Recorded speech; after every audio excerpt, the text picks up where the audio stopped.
خود می‌پرسیدم که این کلبه‌های مدور چادرها چرا؟ به یاد آوردم که از ترکمن‌ها چیزهایی می‌دانند. تا نیم قرن پیش عملاً بر پشت اسب می‌زیستند و گاه تا قلب کشور می‌تاختند و به میل خود در مغاک‌ها و خلنجارها ناپدید می‌شدند.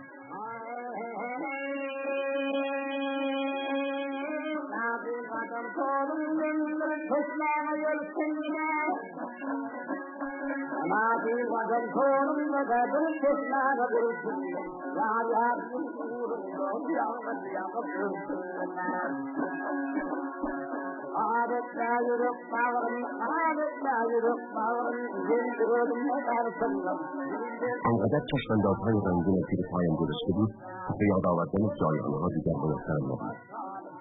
جهانگردان این گونه فرسایش حافظه را خوب می‌شناسند.